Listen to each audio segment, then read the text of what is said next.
Hello,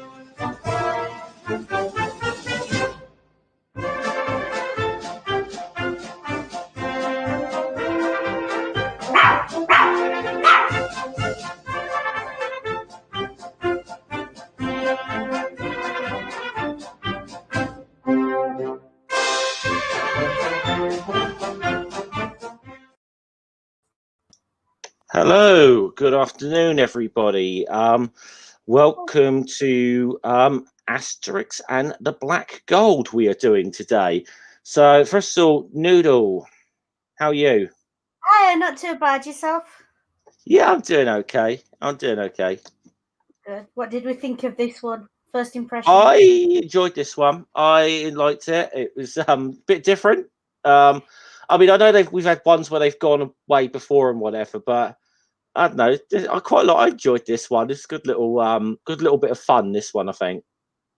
Yeah, good timing. Nice and seasonal. Yeah.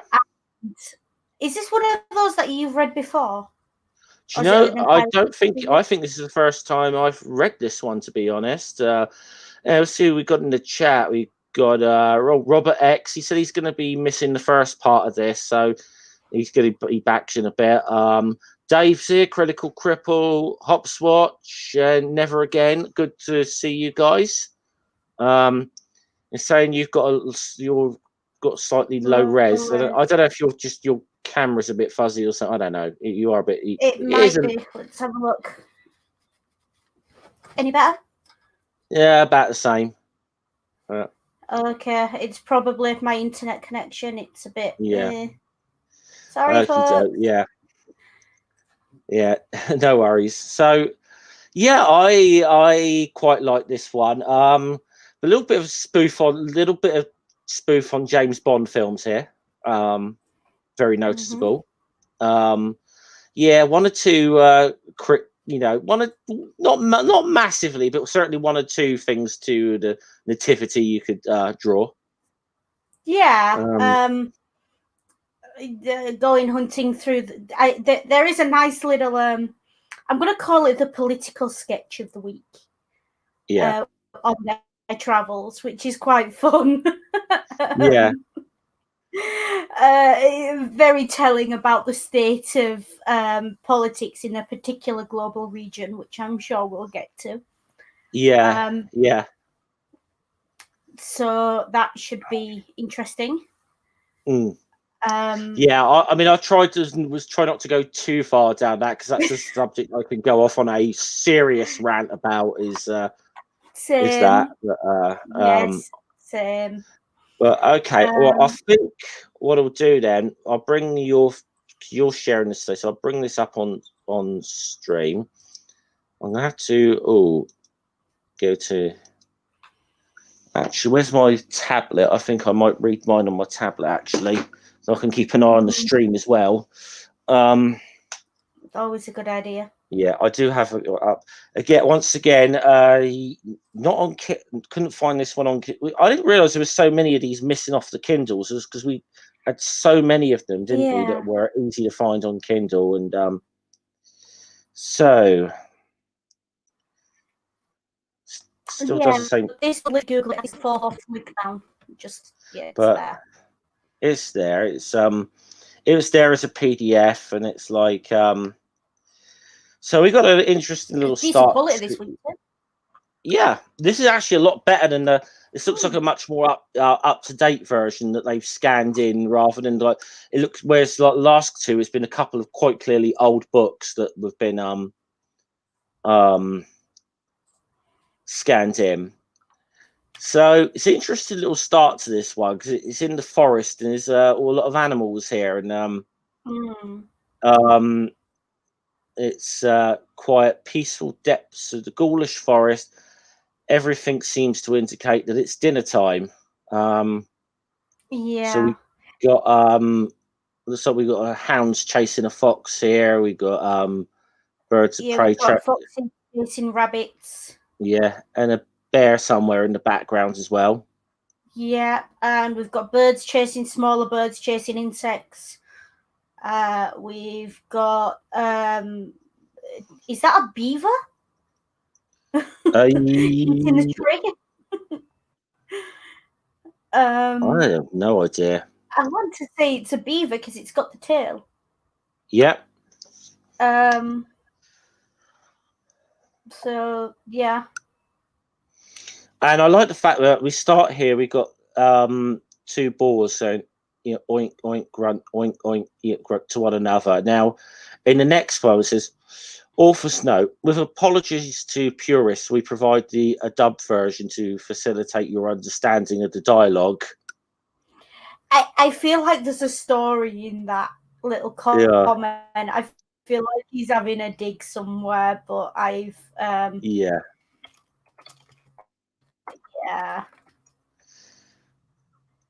So I can imagine a few people getting upset that he maybe didn't put as much Latin in the later books, and he's having a dig. But it's a fair point, well made.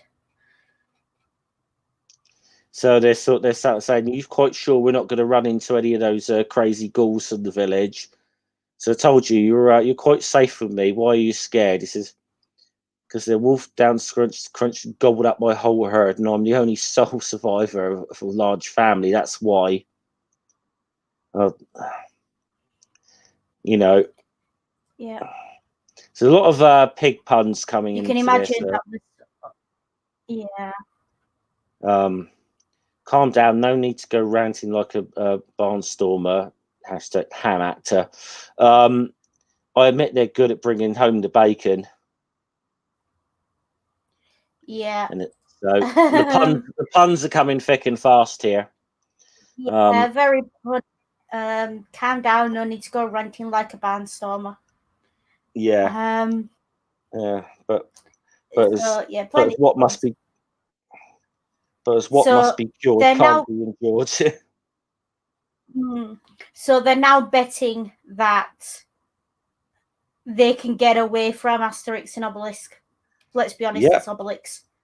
And alive. And the next thing there, we got crazy ghouls, Obelix dinner. And I just love the way you got dogmatic sort of pot with his he looks like a pointer there. The way he's Quick, follow me. I'll tell you, it'll be a miracle if they get us. Pigs might fly. Again with the puns, so many puns. Yep. I like this one. Yeah. If I ever get out of this, I swear I'll never be disgruntled with my God again. Yeah.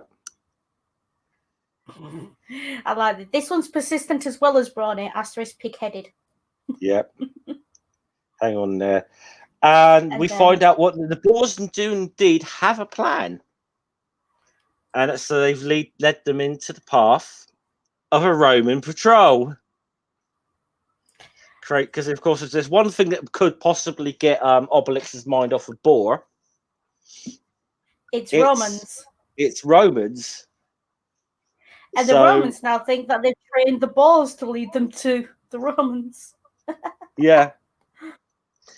It's so we know what's happening. So we know what's happened to this what's going to happen to this Roman patrol. They don't even really need to show it, but of course they scuttle back to the camp.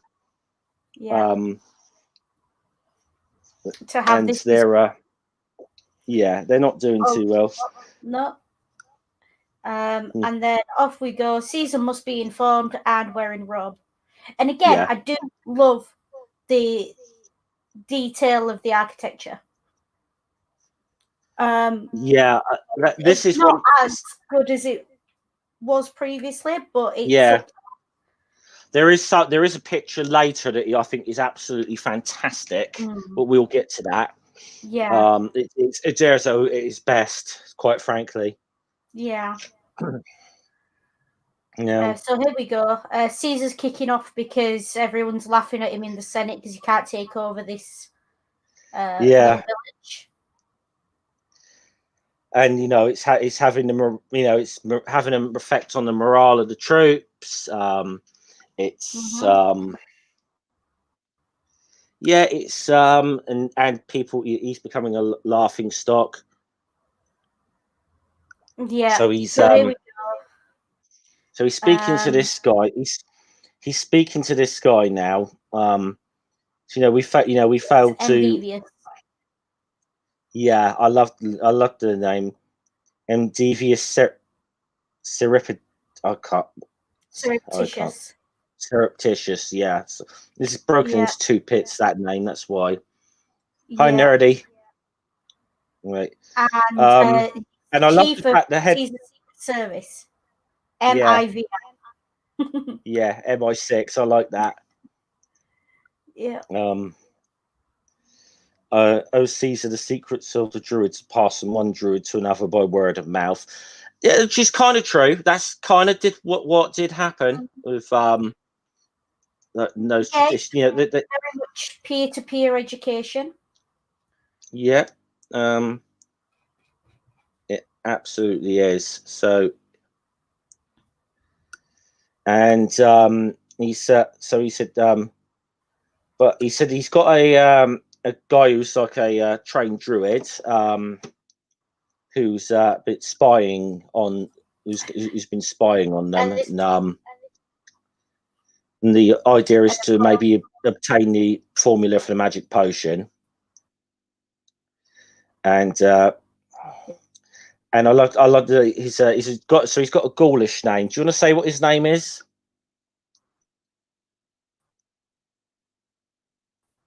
Noodle, you there?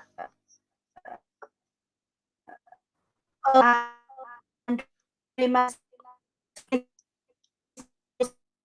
right, Noodle, you're breaking up badly. You are breaking up really badly here, Noodle. Oh, okay, lost. Having some internet issues there, I think. Yeah, some audio issues. So, okay, the name of this particular Ghoulish spy is 006.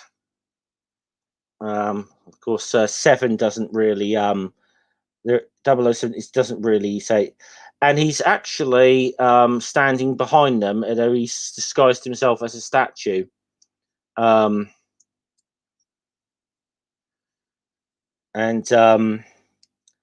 What's this? A spy in my apartment? Just a little experiment, Caesar, to demonstrate my secret agent's inventive genius. Now,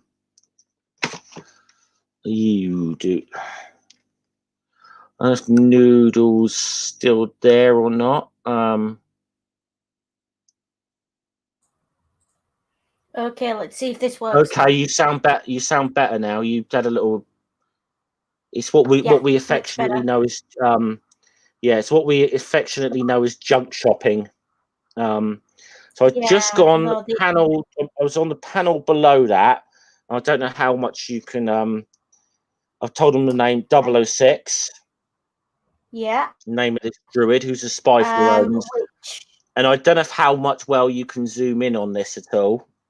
On the guy. Yeah. On 006 see himself. What we can do. Yeah. Is that close enough?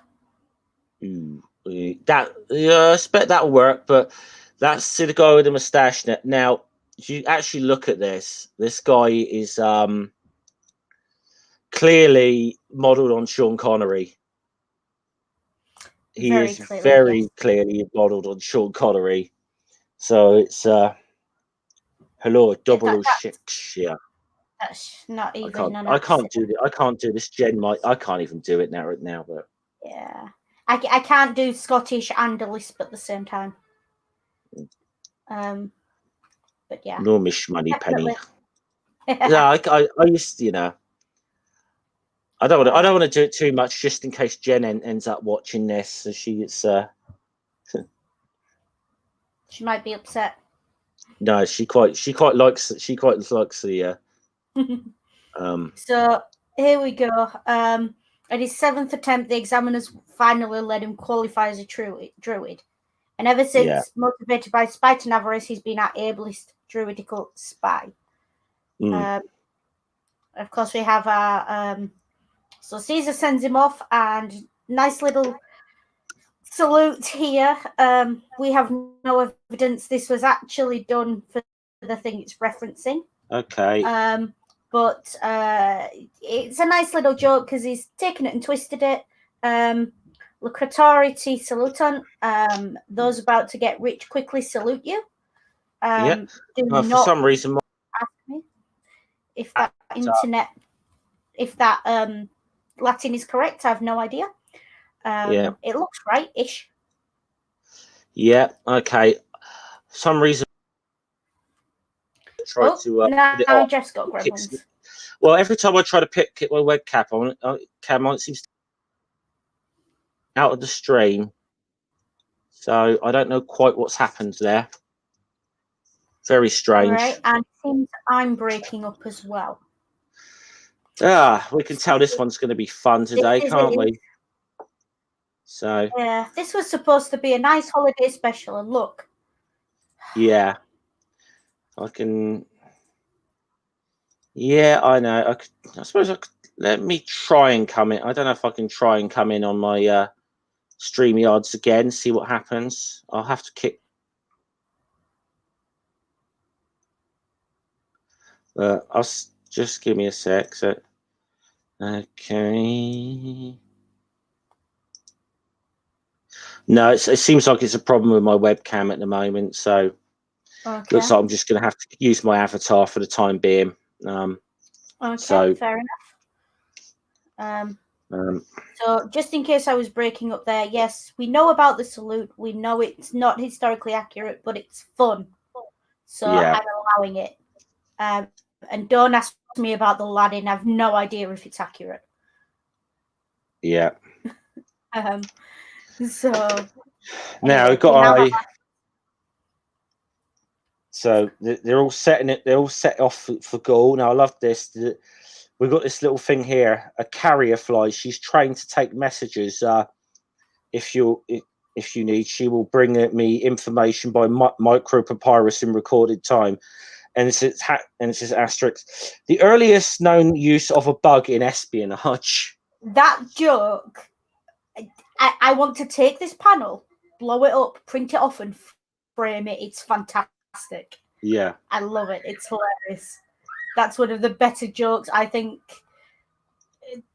for a long time in these books. And it's just a good joke, full stop. It's very much a dad joke, but it's still fun, and I like it.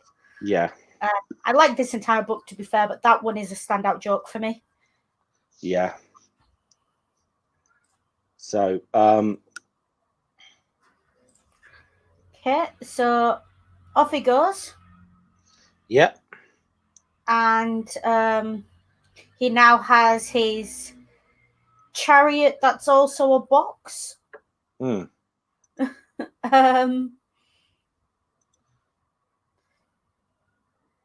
And then, okay.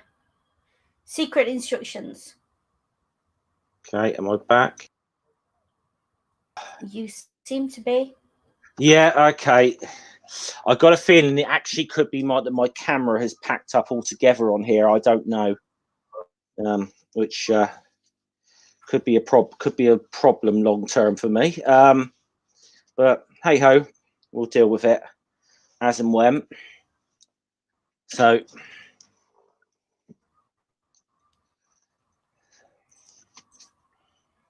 this nice little message now from M, who says, "Why render unto Caesar what we can keep for ourselves?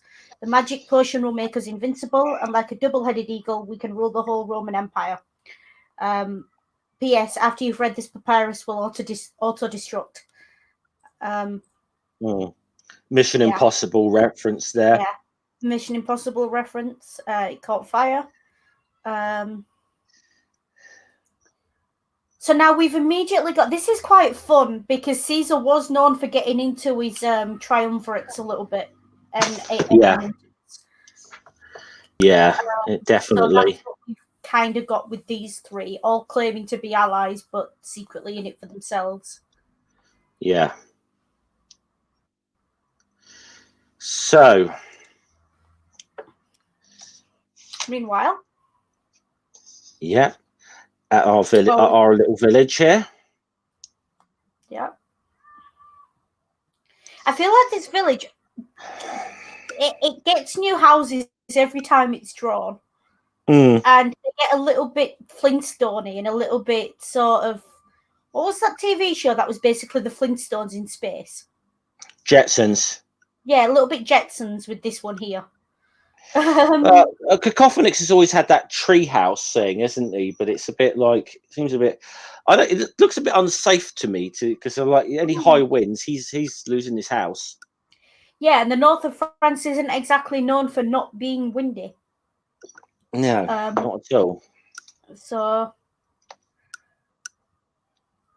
well, it's a funny thing that, you know, it's a funny thing, but when we go hunting wild boar these days, we keep finding Roman patrols. You'd think they'd know now boar's one of our sacred cows. Yeah. You certainly go the whole hog eating it. And this page is a little bit off center. Okay. Yeah, it is actually. It's been scanned in a bit wonky, this one. So yeah, it happens. So it can just get a fix. How's get a fix? And he seems like he's in a bit of a mood right now. He's not. Yeah. He's in a bit of a. Doesn't want beer. Yeah. Doesn't want fish. Although I wouldn't want Unhygienics' fish either, from what we know of it. Yeah. And finally lost his rag at Unhygienics, which is not fair, because isn't it bad enough Unhygienics is always on the receiving end of fully automatics? Yeah. He's get a fix is he's so they're all wondering what's up with him. And so Asterix goes following him to see what's happens. And he keeps going down to the sea looking for something, and he's like, well, you know, he's appalling, catastrophic, ghastly. Yeah. Now these ocean scenes, I'm sorry, I have to point them out. They are beautiful. Yeah. They are very well done. I cannot argue with them. And this one in particular here, at the sunset with Get Fix. Yeah. Really struck me as quite really good. Again, I keep saying this, for considering that this is a children's comic book, this artwork is just wow. Yeah, it's really good. It is really good.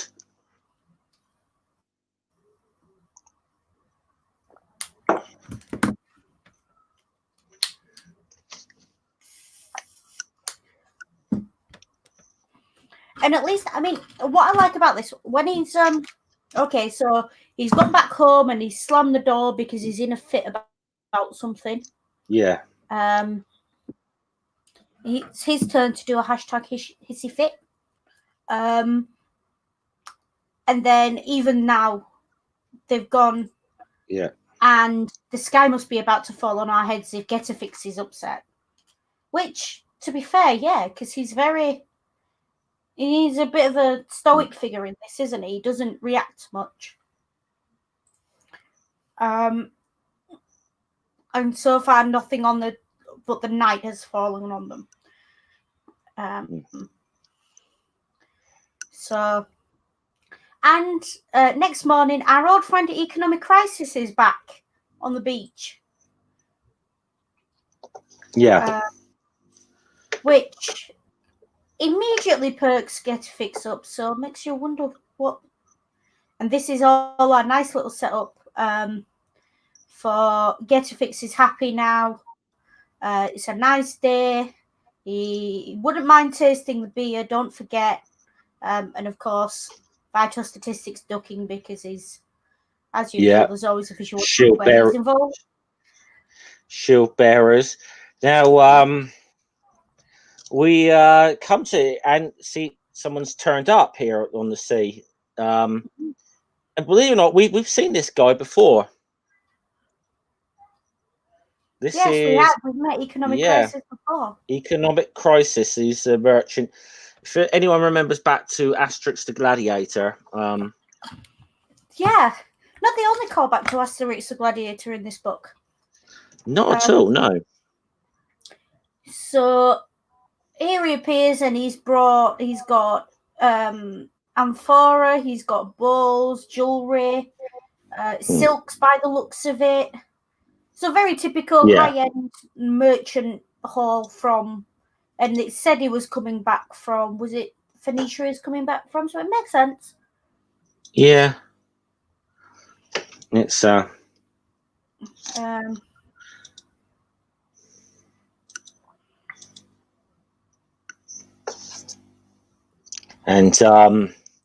and of course he's got the something that he's looking in for, that he put in an order for rock oil, of course. And he's like, oh damn, I knew I'd forgotten, by great God Baal, I knew I'd forgotten something. Yep. And so Gedefix loses it. loses it hard. And Ekonomikrisis is like, oh, but I've got purple, I've got incense, I've got spices, precious stones. I want to make a point about purple. To us, purple is a colour, it's not an item.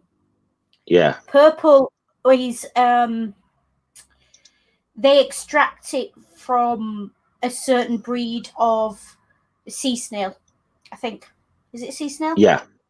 And the dye that is extracted is what they used to use to dye togas or to dye high-end material.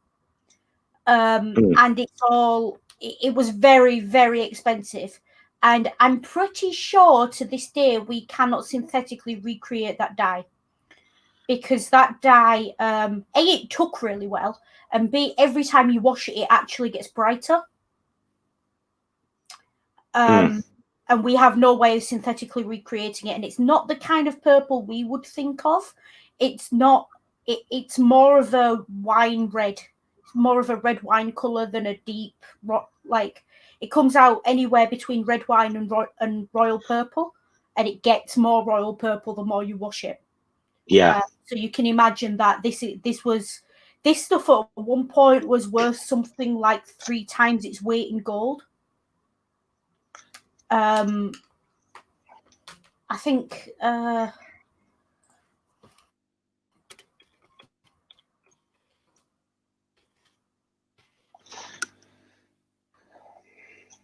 look at something. It's called Tyrian purple. And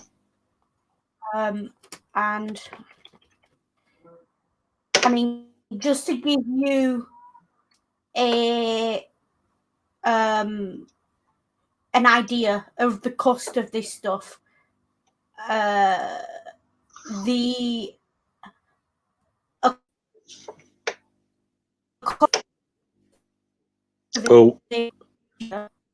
Noodle, you're breaking up again. Or is it me? Oh no, I think I hear you better. Yeah, that's better. Okay. Oh, it's one technical issue after another. Now, I actually think there's something wrong with my webcam, because I can't get it turned on whatsoever. And it's a built-in one, so well. Yep. So it's a very cool purple, and just to give you an idea, in April this year, 1 gram of that dye was worth $2,700 US. Yeah. So we're talking about really high-end stuff here. And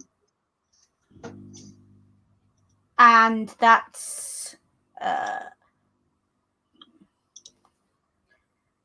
and it's I'm not going to tell you the exact process for making it, because it's quite gross, but it is very, very expensive stuff.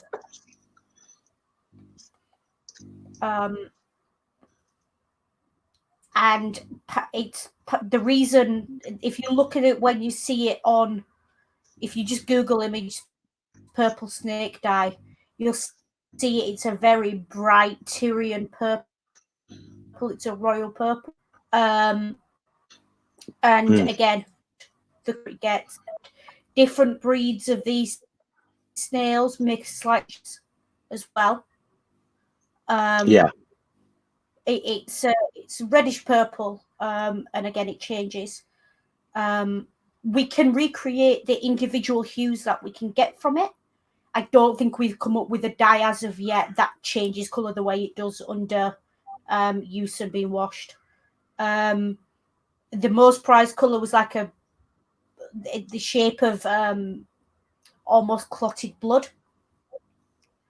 And it got brighter and, as I said, lighter under weathering and sunlight. So the darker you bought it originally, the longer it would last with colour.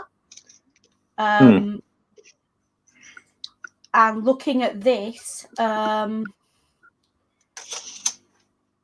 let's see, because someone's just asked how far a gram would go. I don't know how far a gram would go, but just to put it into context, and I am pulling these numbers off of Wikipedia, so take that as you will. It would take 12,000 snails to yield 1.4 grams of this pure dye, which is enough to colour the trim of a single garment, the trim. So, you know, this is not a cheap dye by any means. And it's not to be confused with royal blue.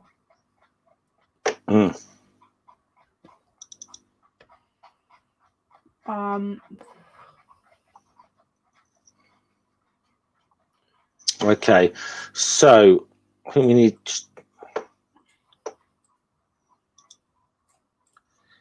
I think we need to just move on to ever so slightly now. Now we said Getafix has lost it over this thing. He can't get rock oil.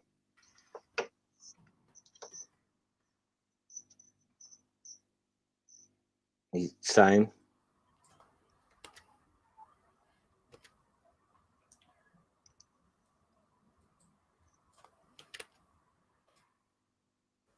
So here we go, rock oil, and he must have it. Now it becomes a standing joke how he reacts to this. Just to point out, someone's face going green and them passing out is not the symptoms of a stroke, folks. Yes. It looks like shock, but it's not a stroke. It is worth saying as well that the symptoms of a stroke, I'm sure, I don't know if they have it in other countries, but I know in the UK we have the face adverts, the fast adverts. Yeah, that's the one. If the face drops, if they can't raise their arms and hold them up, if the speech is slurred or mumbling, time to call your emergency services. And it's so just again, it's a nice little joke. You can see where they're coming from. These people don't know what a stroke looks like.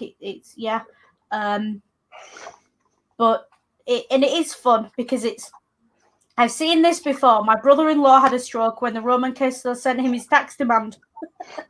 I mean, we've all done it. We've all said, you know, I think it's kind of the equivalent of us saying, "Oh, I had a heart attack." When I saw that, you know, so So now, so they're getting back to his and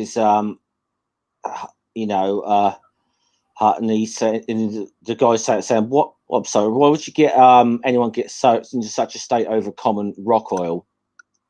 Says, and which Asterix is, "What on earth is rock oil?" It says, "It's oil which gushes out of the rocky ground, hence its name. It's found mainly in Mesopotamia, and it's also called." I'm not even going to try to pronounce that.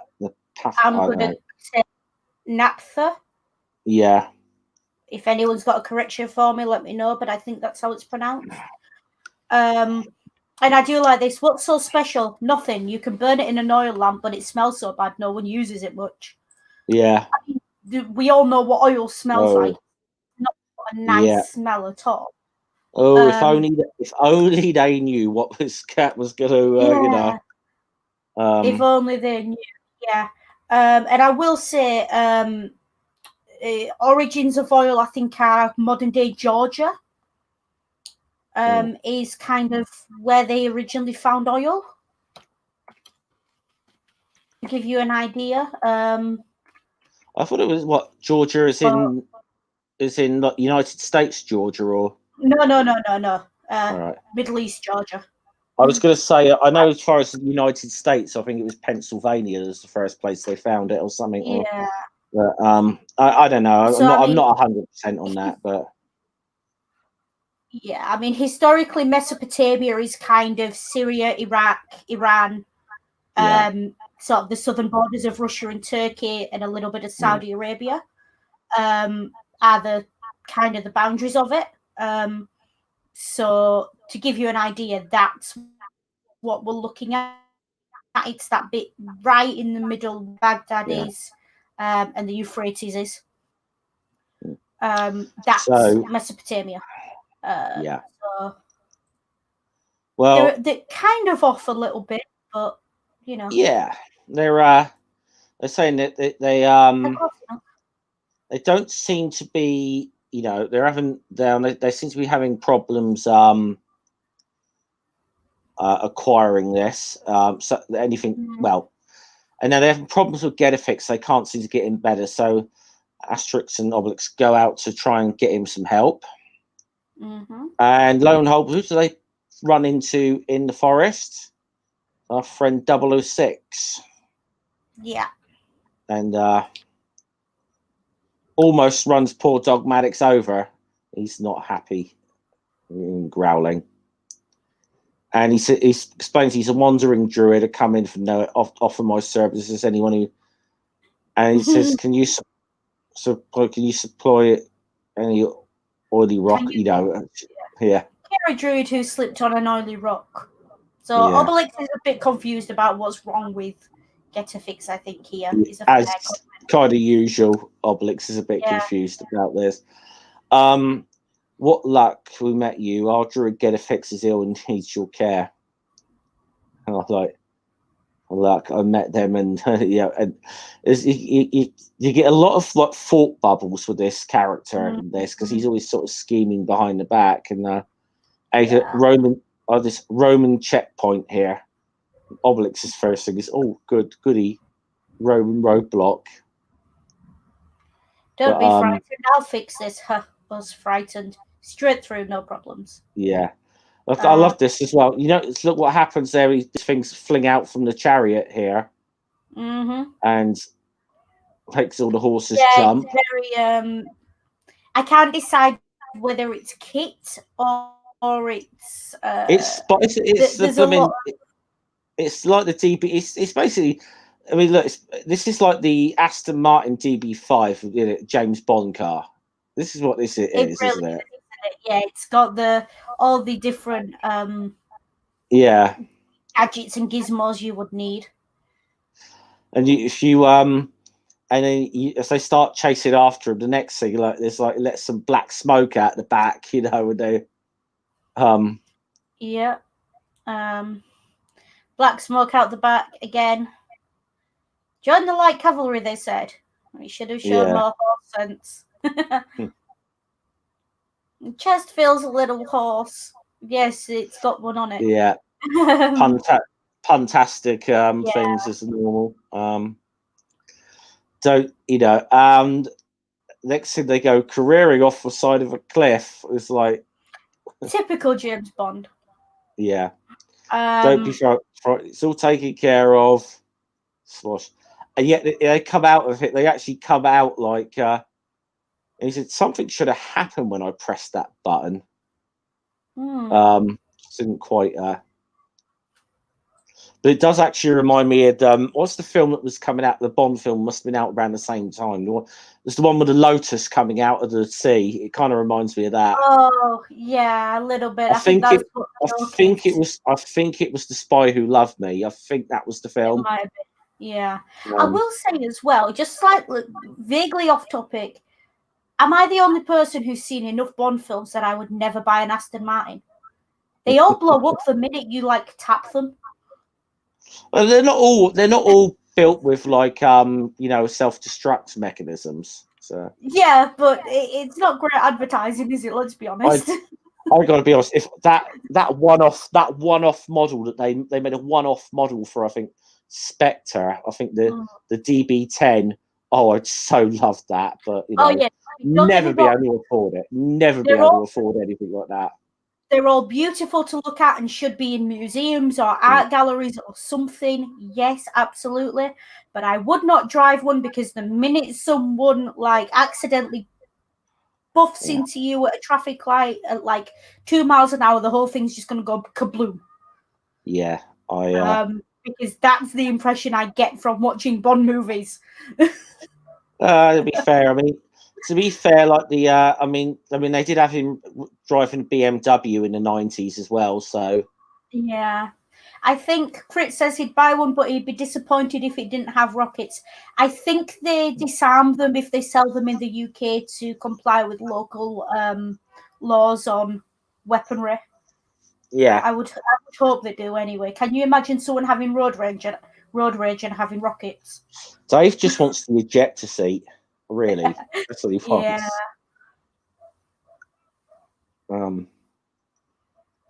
Well, and so they bring anyway. He comes back. I'll just skip a couple of battles here. He comes back to the village, and he's something that he'll get a fix with. And he's got just a tonic to get him up. So he pulls a bit of liquid in there, and then the next thing is get a fix sister, and it's a grain spirit called Caledonian. So what on earth is Caledonian? Scotch. It's ancient Scotch. It's it's a grain spirit called Caledonian. I can't do it. I'm sorry. I can't. I was born in Scotland. I can't. I was born in Scotland, and I can't do a blooming Scottish accent. Hang on, I've got someone at my door.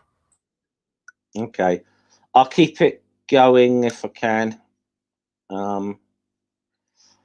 So he goes on to explain it, but it may be a bit strong neat. I think it might be better diluted with a spot of soda. Absolutely not. I'd show people. If my camera was working right now, I'd actually show people the bottle of Scotch I actually kind of keep near my very near to me. Got a very nice single malt from right up in the north in Wick.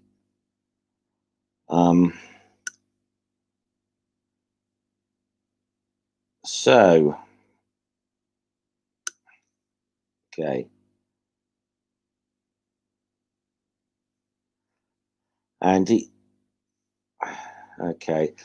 Now, let me just try and sort this out a second. So I'm going to get rid of.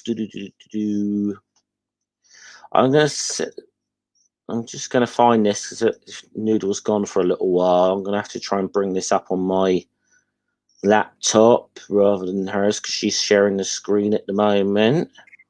I'm back, Jeff. Oh, you're back. Okay. I didn't go on too far. I just got to the thing with Asterix is about to start singing. I'll take the high road and you take the low road, and I'll beat Scotland before. Yeah, that's the spirit.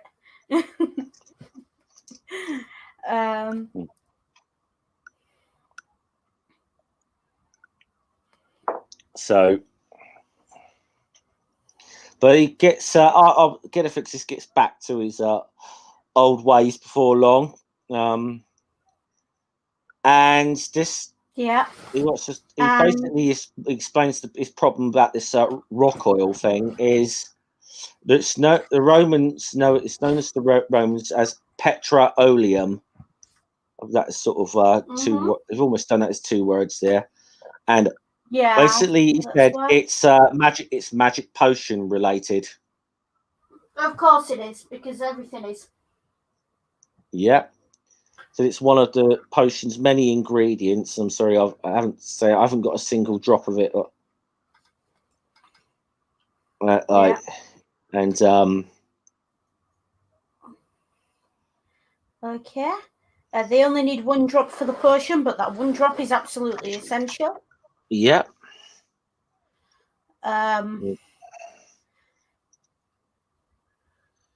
So there'd be no one left but Obelix to defend the village. And I mean, to be fair, Obelix is perfectly capable of defending the village on his own. Well, he's proved that before because he wiped the floor with an entire Roman garrison single-handedly a few editions ago, didn't he? So, since now we've been in worse trouble before with our chief's position mission. Asterix, of course, volunteers. I'll go and bring some oil back from Mesopotamia. And then, obviously they're having a bit of an Obelix. The chief actually is trying to say, look, Obelix, you need to stay here in case the Romans attack, which is actually quite smart. But no, he's going to go to, he's at Mesto. He can't pronounce it. So place where you get rocks. Gedevix actually talks vital statistics into, he said, no, it's a long and dangerous journey Obelix should go. He says, meanwhile, let's hope Caesar's spies don't find out how weak we are. Yeah. And so Caesar would pay handsomely for this information, but I think I can do better, this 006 is thinking to himself.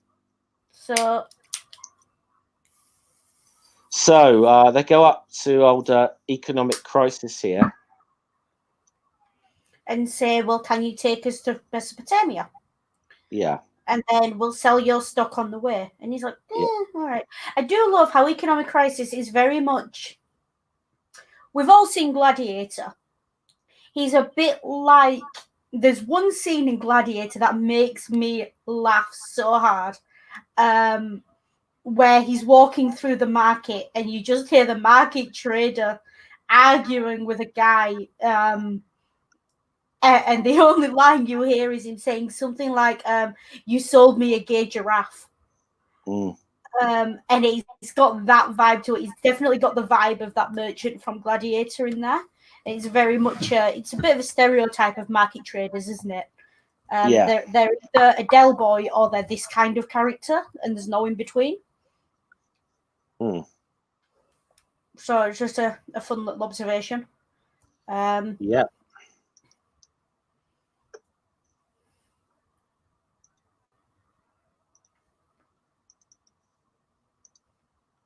So, now 006 is trying to get the recipe for the potion off of Gedefix. He said, I'll use it to help the weak and oppressed a bit. He says, Gedefix, maybe if I can get a hold of all the ingredients, but I'm sure Asterix and Obelix will bring me back some rock oil. Yeah. So he's thinking to himself, well, maybe I should make it sure the mission fails. So and decides to invite himself along. So now we have 3. Yeah. I'm not going to call them wise men, but 3 of them heading off to Mesopotamia.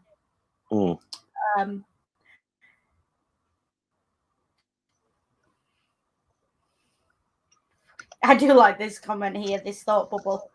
The day of departure comes. The village is in your hand. Without the potion, we won't have a leg to stand on. And our friend 006 or a shield. Yeah. I noticed, Gedefix isn't completely dumb here. He actually just whispered at Asterix, keep an eye on 006. Something tells me not to trust him. So he's quite it's the mustache. Now, and I love this. They go they go. So now that they sail off, and now next thing we know, the old little messenger fly here. He sends it off to his sending him off to his boss. No dawdling on the way. It's urgent. It's weird thing is the spy's got a little bit of the fly here's got a little crush on him. Yeah, it's odd. Is it supposed to be some sort of reference to carrier pigeons and I being think it's sent to all, their things? I think Or? it's almost like the Flies Miss Moneypenny or something in this. You know, it's Yeah, it's a bit weird, odd. isn't it? It's a bit weird, isn't it? But whatever floats your boat. Literally in this case, sort of the storm goes, facing storms and many other perils. And the smallest member of the Secret Service finally reaches her journey's end, worn out. And the smallest member, and it lands in his soup, flying my soup. Do you have the comment that get the joke about the flying the soup where you are in the UK, Scummer? I think so. I think I've heard it, but man in a restaurant orders soup for a starter, and he arrives with a fly in it. Puts his hand up, calls the waiter, says to the waiter, "Waiter, there's a fly in my soup." Waiter looks at it and says, "What are you complaining about? It's more meat than everyone else got." Yeah. Not quite the point, but okay. Yeah. So realizes here that our friend here realizes that it's the messenger fly here. So he starts unraveling this thing and saying, well, he's shipbound for Mesopotamia with the Gauls, and basically says at all costs prevent them from landing there. So he's trying to sabotage the mission here. I mean, to be fair, if you look at a map, it would have. I can see why they sailed, but they've essentially had to go around Spain, back across under Europe, through under Turkey, and then in that way. So it's not exactly a short trip that they're having to take. No. And it probably would have been much faster over land. Yep. Quite possibly. Although possibly not as. I don't know. Risks, I suppose. I mean, you got to remember. There's obviously this is way before the Suez Canal as well. So yeah, way before the Suez Canal. But I love the thing. Now this is a nice little callback to Asterix the Gladiator here. It says, more partners in your company who failed to read their contracts before signing to the galley rowers here. This was a joke in Asterix when basically the galley slaves says, "Oh no, they're not slaves. They're partners in my enterprise." It was the whole corporate speak kind of like your valued colleagues kind of thing. Your partners in it's like. And of course they weren't. They were bloody galley slaves. Yeah. Now this one's even better. Yeah. Because this sounds like the kind of package holiday you'd get. I started a package holiday business. These are Holidaymakers, and I'm their tour operator. I'm a pretty sharp operator too. Yes, I'll bet you are, buddy. Yeah. So that's Sail ahoy, Mr. And there you go. Sail ahoy, Mr. Operator. Customers, hoist flag. Quick hoist the flag. Special bargain fortnight. And now, of course, we know who's coming here, but thankfully we don't have to skip this week. Yeah, we don't have to skip this. Thankfully, which is quite nice. Makes a nice change.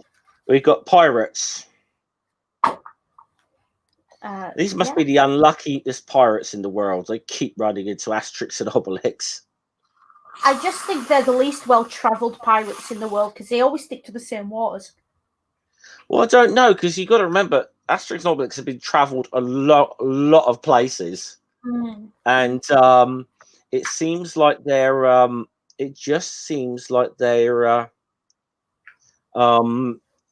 not having much joy with.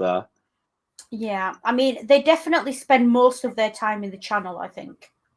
Yeah. So here we go. Do you know an exciting new game called Naval Battles?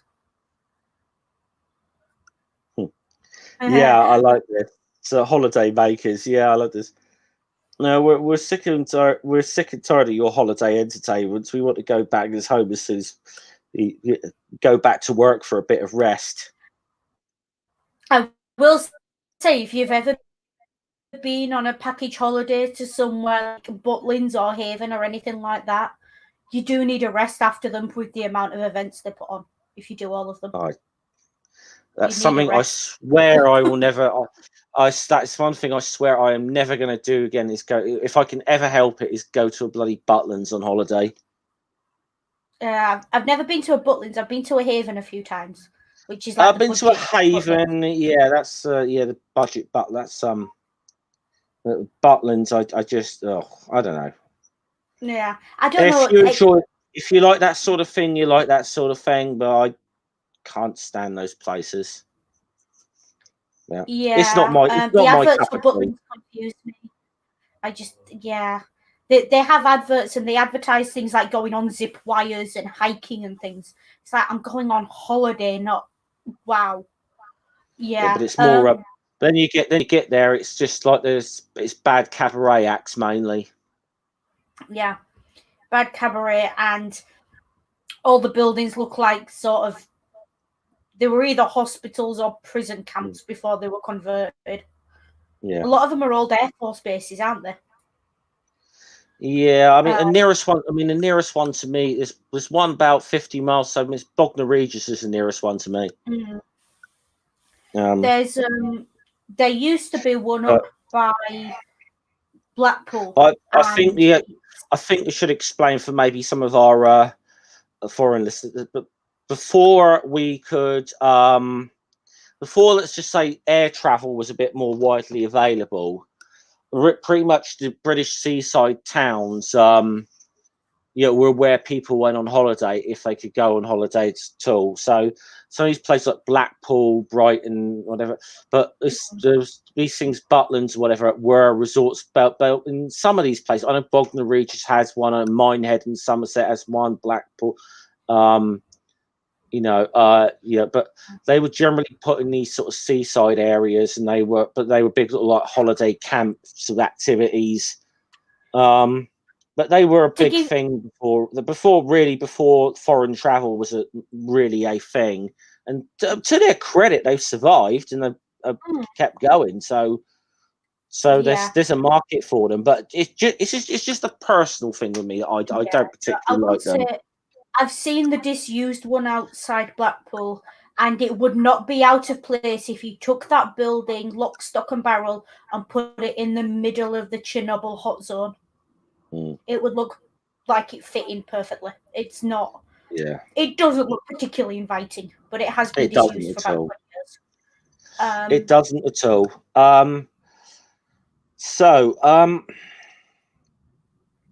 Okay. So anyway, Holidaymakers. Yeah, I do like this though, but so obviously you know what happens to the pirates here. They get beat up as usual. There's a big punch up going on, and then all of a sudden the Holidaymakers are quite liking this. This is the funniest thing I've ever seen. Watching these pirates get beaten up. Yeah. And I love the fact this time he's like, please, spare my ship. I haven't finished paying for her yet. Says, do we sink it? Because they normally sink the ship, don't they? The pirates normally get. But they made them an offer and said you can buy our entire stock instead. So the pirates end up paying. They do get a cargo, but they end up bloody paying for it, which is defeats the entire. To be fair, I love this. Says, you've ruined me. How will I pay off the last 3 installments of our ships? Sell the merchandise, of course. And it almost makes you think, why don't they just become merchants? They're too better than they will as bloody pirates. Yeah. And this little quote in the next one, non omnia possumus omnis. We cannot all do everything. Is what that translates as. Yeah. It's a fairly common one. I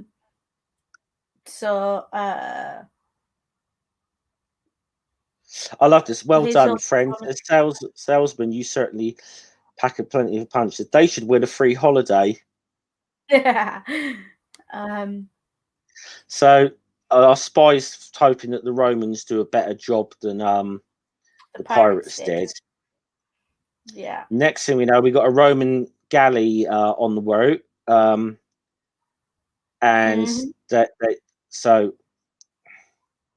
and now for a great display of naval operations, Roman fashion, magnum opus. My great work. Yeah, in fact, the captain's op #1. Remember, this is but something tells me they're ready for some fun, and they want to board. So again, superbly efficient boarding tactics practiced by the Roman Navy. Yeah. Touch on this, because this isn't quite the way I think they'd have done it, but no. The Romans though, boarding was quite Rome wasn't really known as a naval power until I suppose the Punic Wars. At Carthage, this was the thing that Rome would win all the battles on land against Carthage, but Carthage used to kick their ass at sea and sea. So they did alter their sort of tactics the Romans did alter their tactics to effectively try and make a sea battle as much like a land battle as possible. I think because the story of the Romans with the sea battles, they didn't have much of a navy. No, and they actually got hold of a ship and reverse engineered it, and then built 200 odd of the damn things. Yeah. Never let it be said the Romans aren't excellent engineers and aren't excellent copies. But those ships, it sounds good that they so clever they did that. Those ships were basically IKEA ships. They were flat packed. Yeah. So the Romans figured out how to mass produce them really quickly. Well, they were Romans. What they used to do, if you look at the ships, they're always pointed at one end. And the reason for that is because they'd ram into the side of the enemy ship, and they'd end up locked together. And then the Roman soldiers, because it would be soldiers who were rowing, because you wouldn't really have space for an army and a bunch of galley slaves, so it would be soldiers rowing, would then climb out of where they were, cross over onto the enemy ship, and essentially the enemy ship becomes a battlefield. And they can then use land-based tactics on the water. Yeah. Which is kind of the way it went, because you couldn't... The Romans didn't... We're talking about a time before, cannonballs. This is... Your battles are always going to be ships locked into each other or surrounded, and then if the ship is further than... as far as you can get a basic sort of what's the word I'm looking for? Art Simpson thing. If you can't find a way to mechanically fire something on that ship, it's out of range, and your ways are limited. So that's why they did it that way. It didn't look like that. It was more ram and raid than whatever that is. That looks more medieval. It looks like they're sending out they're firing out grappling hooks or something, which I would point out as well, most Roman soldiers couldn't swim, so there is no way they would risk the ships being that far apart before raiding. I think it's worth saying about the Roman military, and Robert X did say they did have large crossbows, like ballistas. Yeah, I know that was and it's interesting what you said about the ships being flat packed, because this is a lot of what the Roman army had was a lot of flat packed stuff that they would take with. They had basically flat packed forts. They could build a camp, a fortified camp overnight. Their artillery pieces, like the ballistas bolts that they would use, the siege pieces, this was something that effectively they just employed the same principles they did to their into the Navy as they did to their army. So anyway, a lot of it as well. A lot of listen, you cannot have a successful army without good logistics. And the real strength of the Roman army was always logistics, was always building roads as they went along, was always being able to get a fort up and down in the space of a day, was always, the standing joke with Roman soldiers used to be, they signed on to fight and they spent most of the time digging roads, digging trenches, building infrastructure, because they just weren't, that was what they were doing. They were just marching out and building roads. That was 90% of the job. Yes, they could swim in the sea, Robert X, as you said, with that much armor on. We're talking about as well, the average soldier potentially hadn't been taught to swim before signing on. I'm not talking about the upper echelons of the army or the navy. I'm talking about the average soldier / sailor. Yeah.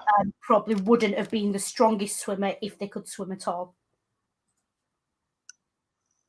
So, yeah. And certainly, if they're wearing armor, even if they are strong swimmers, that is not that's really gonna. Anyway, moving on. Now, of course, what happens next? Asterix and Obelix come swinging on to board them, and you know what's going to happen. Yeah, there we go. Boredom. You can't do that. That's a foul. We're boarding you, you see. Yeah.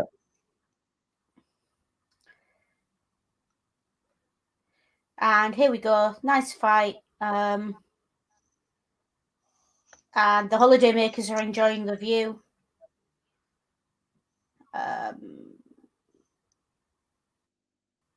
So. Yeah. And then the ropes go under. This is more classic boarding tactics I was talking about. So to be fair, he does know what he did with that. This kind of coming up alongside, bashing into the side, and then boarding is more traditional.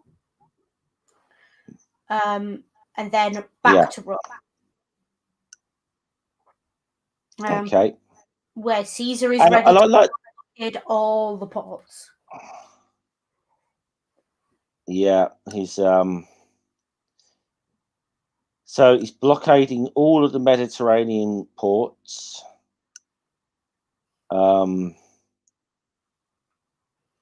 He's called a spy in as well, the spy master here, who any news of your agent? He says, I'm afraid we've had a communications problem, O Caesar.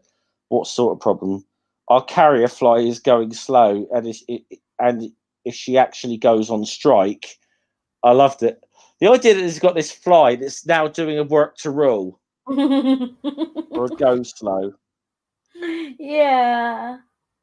And if she actually goes on strike, how would you like to find out if the lions in the circus are on hunger strike?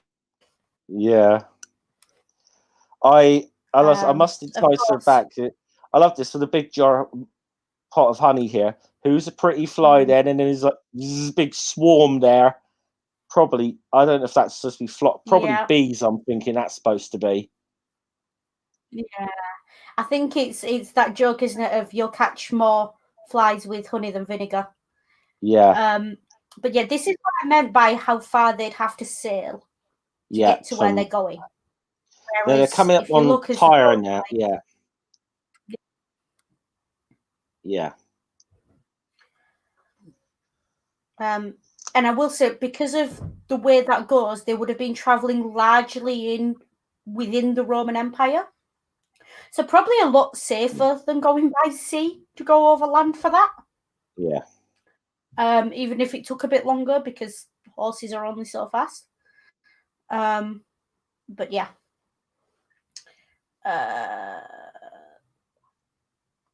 And they've arrived in Tyre. Yeah. Which I believe is modern day Cyprus. I'm correct. Let's have a look. Or is it Cyprus? I can't remember. I think it's.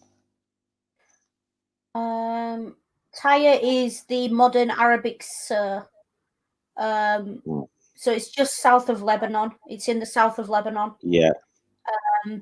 It's probably the way it's been drawn on this map to be. Yeah, that's why it's because that's why I thought it was. I thought Cyprus sounded wrong to me.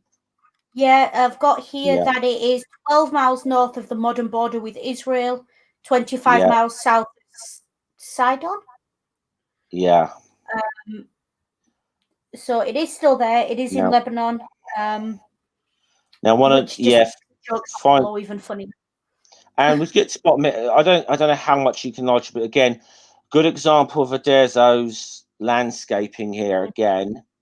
But there's an even better one coming up. We don't have to zoom on this one if you don't, because there's a much better one coming up shortly. That I think we do need to have a look at. I think in a bit more detail. Yeah. So they've been attacked as they try and approach Tyre.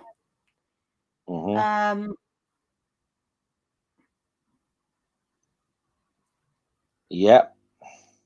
So we can always land at Aden. Yeah. Arad.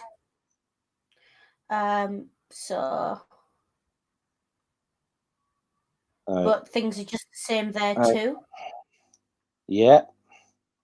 So it's a pity here that they're running low on provisions as well. Down to soup. And then the fly turns up. Oh, it's the bug in the soup again. Yeah. And he's getting told to get a move on here. Yeah. Caesar's getting impatient, and so are the lions. So the worst of these long distance flights is the jet lag. That's just cute and funny to me. So here we go. And to think, she's definitely she's got like a crush. She's got like a crush on him. Yeah, the fly. And so he said they're sailing down a bit further to the kingdom of Judea. That's where they're going to try and land. You'll find this line didn't age well. I promise you'll find that a more hospitable land.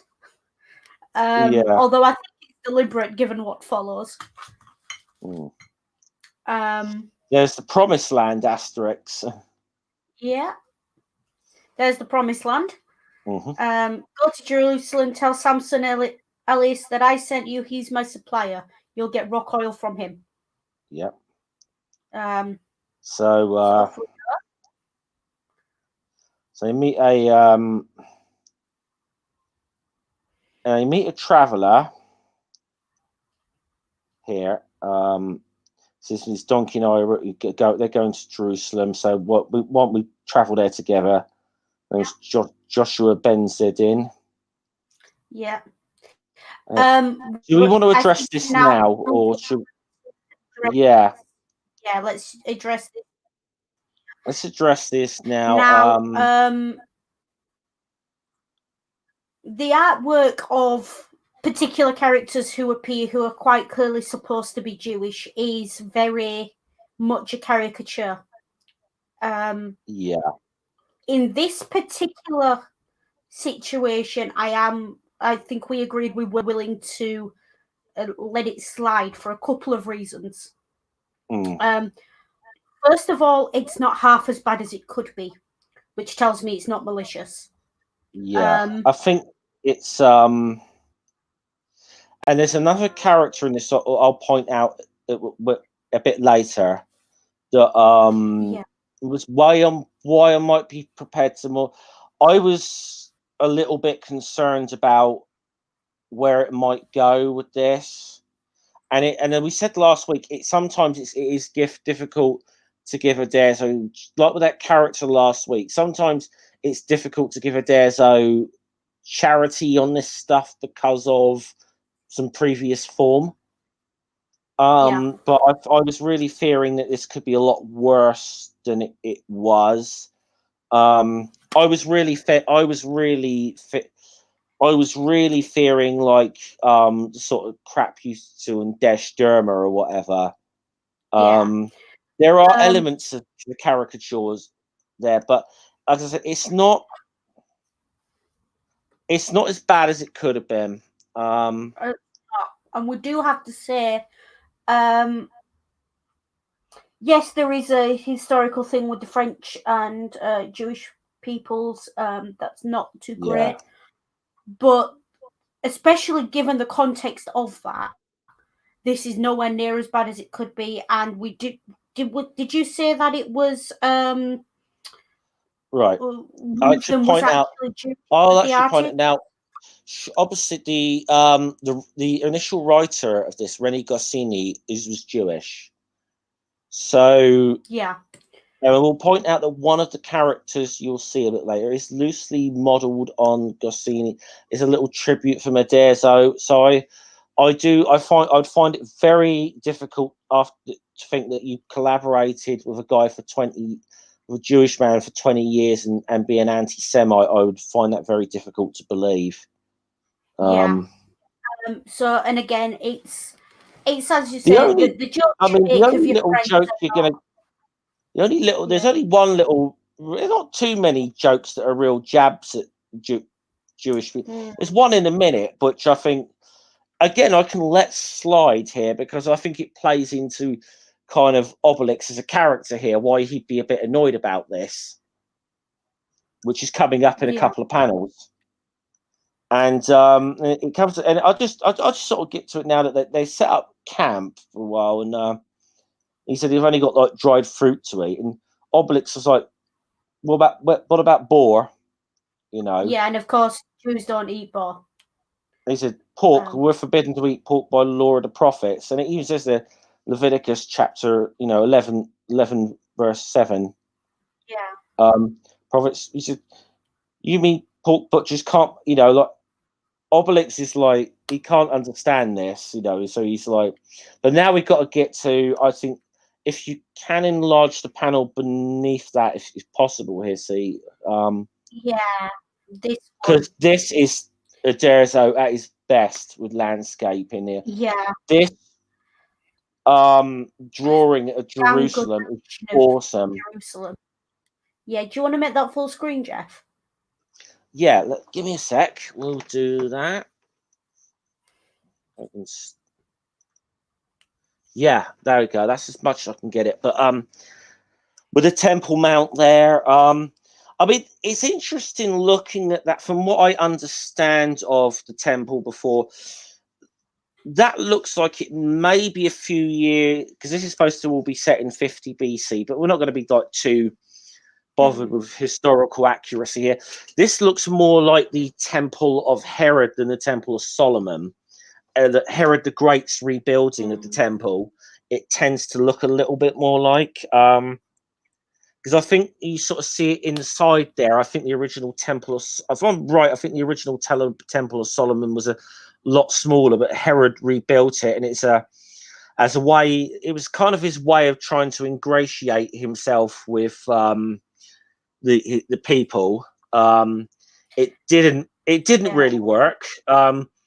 Because Herod was not allowed to actually set foot in the temple, because he wasn't like I think he was half Jewish or something. There was a ruling on it about who could set foot in the temple grounds. So I think my knowledge of Jewish history is very poor, so but we could go into a whole. I will say this. I don't know if any of them watch now. I know I've got one or two new subscribers to my channel who actually are Christians themselves. I would say take what you read in the Bible about Herod with a pinch of salt. I will say he was definitely not a nice man, and Jewish historians certainly did not have anything nice to say about him. But I think that what he's accused of in the Bible, the slaughter of the innocents, the Bible, as best I can tell, is about the only source for that, and I would take that with a pinch of salt, because I think if he did anything as horrendous as that, it would be documented in a lot of other sources. Because let's just put it this: Herod was never particularly liked by the Jews. He was seen, he was a usurper. They saw him as a usurper and a puppet of the Romans. So he was never. Yeah, I mean, it's not even mentioned in just. So it's very much. And Josephus goes out of his way to record the stuff Herod pulled, like killing his own sons. So if he had murdered that many, Jewish babies, I think we'd have known about it. Yeah, I think there. So that's definitely one thing I would say. That is like the worst thing Herod is ever supposed to have done, the slaughter of the innocent. But there is absolutely, other than the Bible, I don't believe that. I don't think there's no other source for it. And I would, and you've got to, you've got to not. You cannot take the Bible as literal history. I'm sorry on that. Sorry that is anyone's beliefs off, but I'm just looking here. There's no other source for it than the Bible. Classicists outright will say that it's more of a myth or folklore. And from what we can gather, again, I'm using various. I think it appears to be a myth based on the Pharaoh's attempt to kill the Israelites, which makes sense from a theological point of view of creating a mythos. Drawing that parallel between a Jewish traditional story like Moses and Jesus. It makes sense. So I'm just going to highlight something. Ring put in the chat there. Pilate was also misrepresented. Hold that thought, Ring. Is all I'm going to say. Hold that thought. We're going to have a bit, because we'll get to that. There's a little teaser here, there. Yeah. But yeah, like I said, we do like to take some. Yeah, we do like to, with times, take a little bit of detour occasionally for some, historical information. And I did think I should, because I thought, when I looked at that picture, I thought this looks more like the Herod's rebuilding of the temple rather than the original Temple of Solomon. But so it's probably only 100 years out. But again, like I said, the Bible shouldn't be taken. Yeah, as I said, the Bible shouldn't be taken as history. Asterix certainly shouldn't. There's some good there's little things we can pick out of there where there's an element of truth, or which is what we like to do in these things, So it's like, I think it's more it's kind of why we do these things in a way. It's like diving into a bit of classical history, whilst also having a bit of fun doing it. And I think this is what we and this is why I actually do still recommend these books to children, because this is what it's got me interested in ancient history. So anyway, I do keep saying these books are an excellent starting point, but they shouldn't be your only source of history. No, exactly. But they're an excellent starting point to get kids interested. I will say, ring point there, Asterix is very much, I would put it in the realms of satire, and as you said, with a historical basis. So absolutely. Okay, so we get there now. Let's speak to Shalom Isaiah. What's news? Oh, nothing much, except the Romans had doubled their guard and they're keeping a close watch on the city gates. What are they looking for? 3 ghouls and a dog. Oh, your friends. I'll watch my step. So, except the Romans are about. And this again, we can. So that's why the Romans are. Says they're trying to stop us bringing rock oil back to Gaul. Said, they're trying small traders. All right, let me get back to there. Okay. Follow me. I'll take you to a friend who'll help. And this line is this is an excellent commentary on Jewish-Roman relations or Hebrew-Roman relations. To distrust the power of Rome, we must help those who oppose it. In a nutshell, this is another one that's very on the nose. Yeah. I mean, this is, we were, like I said, we're super. I mean, like I said, we're probably in the time. Let's just say of all the provinces in the Roman Empire, I think Judea was probably one of the most problematic for them historically. Yeah, and I mean, it's one of those where you've got to be careful how you look at it. Judea definitely gave as good as it got a lot of the time, at least initially. Yeah. The problem was that the Roman numbers were against them, and I mean they successfully kicked the Romans. Yeah, I mean, there's at least two occasions where they successfully, they did kick the Romans out a couple of times, but ultimately the Romans came back and wiped the floor with it. Because there was, I mean, there's obviously the famous Jewish revolt, one where the temple was burned. Yeah, I mean, you can see the menorah that was taken from there on the Arch of Tiberius. Then there's a later one. Yeah. The one next to was Titus. And the thing is, you've got to be careful when you talk about these things because, yes, I can categorically say that in a lot of situations, the Hebrew peoples gave as good as they got. However, they were still the oppressed minority, and therefore what they got was never as bad as anything they did in response. I'm sorry, that's just how it works. That's how ethics works. When you're the oppressed minority, it's very little you can do that's worse than what your oppressors are doing to you. But you have to actually be the oppressed minority. I will say that you can't say, historically we were the oppressed minority, so it's still okay for us to do this. No, it's not. Nope. I mean, it's I think that's about. I think I would share that sentiment, and I would share that sentiment. But there's definitely. I mean, there was a later revolt as well, which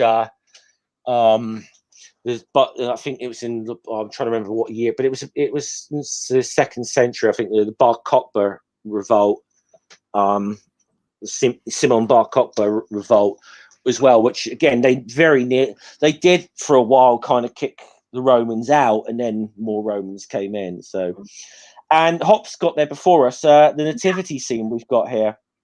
Yeah, so they've been taken to a place where they're guests, but there's no room in the house, so they're going to stay in the stable.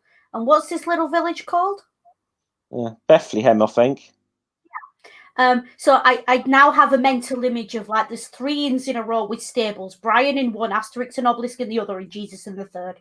Yeah. This is what's going on in my head right now. So make sure you go to the right one. So there are friends waiting at the wall of Jerusalem. Yeah. Good little puns coming up here, I've got to admit. So they got a rope there to help them get over the walls. This is obviously the western wall of the temple, as we'll find out. The ones that so our friends here are 006 is deciding who's going to try and tip the Romans off here. Right, your turn.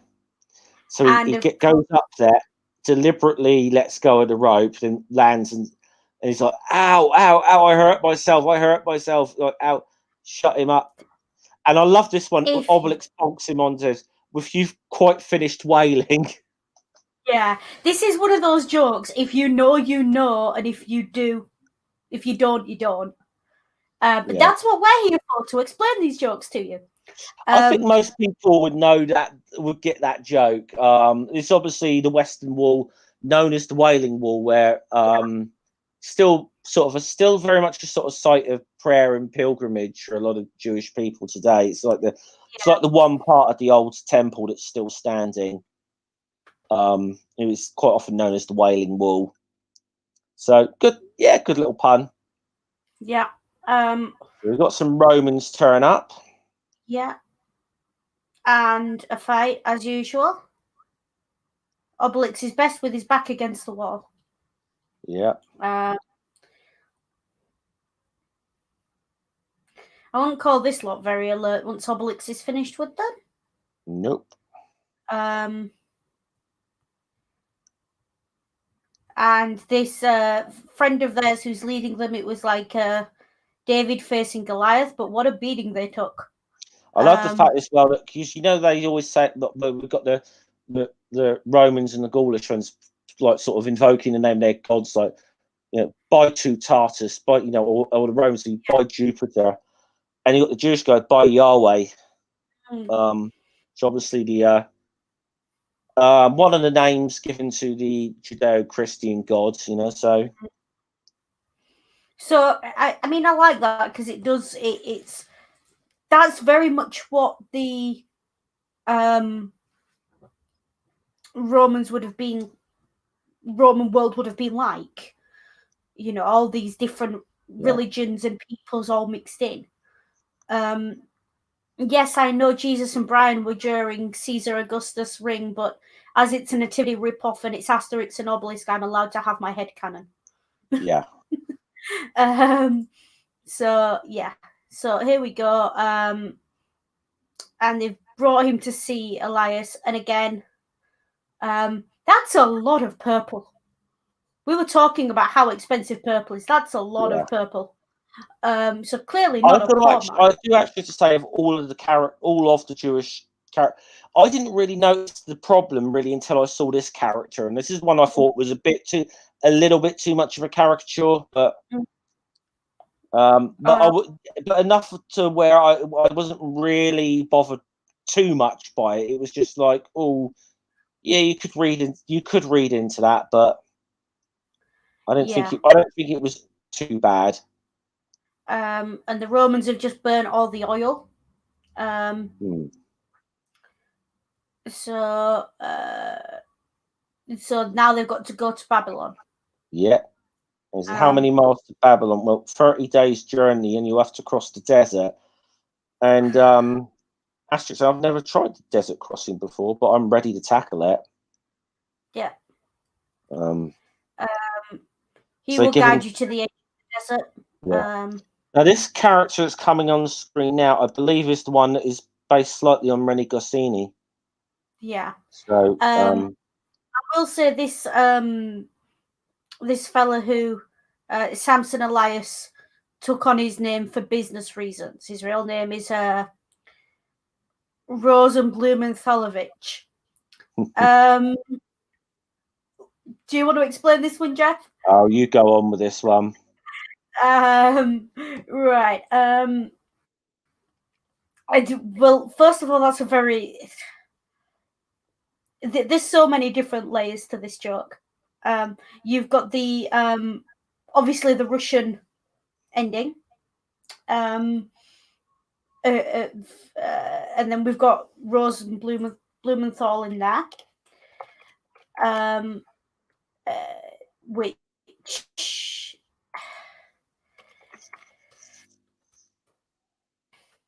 this is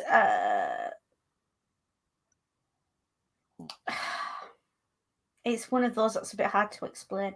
No wonder you said to me to do it. It's a very... Blumenthal's a very common Hebrew name. It's sort of very, Cohen of its time. I mean, even to the point now where it's become so common, it's one of those. So changing the name for business purposes, of course, there is a bit of a nasty history to Hebrew folks having to change their names for various purposes. Yeah. I don't think that it is what it's getting at here. It's basically saying,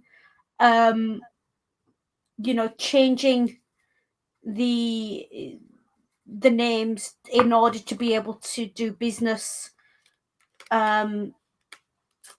is what he's doing under the Romans, and there are other historical examples of times when that's had to happen.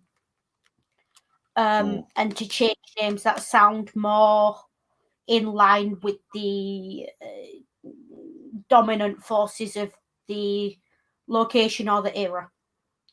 Trying very hard not to get striked here. Anyway, I think we'll try and get. So they kitted them out there to make them look a bit more make them fit in a bit more. After the fact, he said, "Well, some good luck and mazel tov," Yeah, good luck, mazel tov.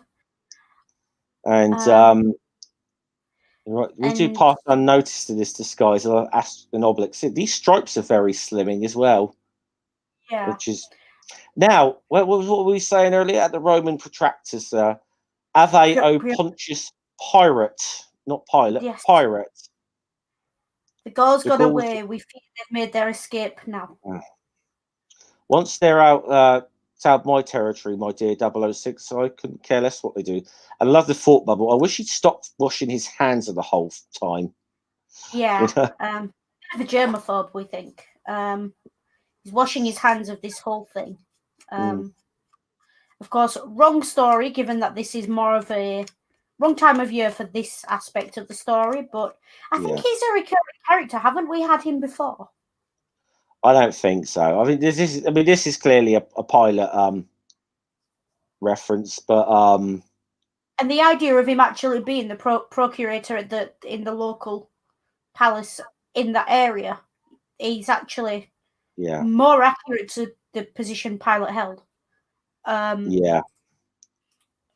So I mean, what I can't remember what position did he actually have again? Was he a governor or I can't remember because I think he was. Because I can't remember whether they still had the sort of client kings, like the Herod's dynasty at that time or not as well.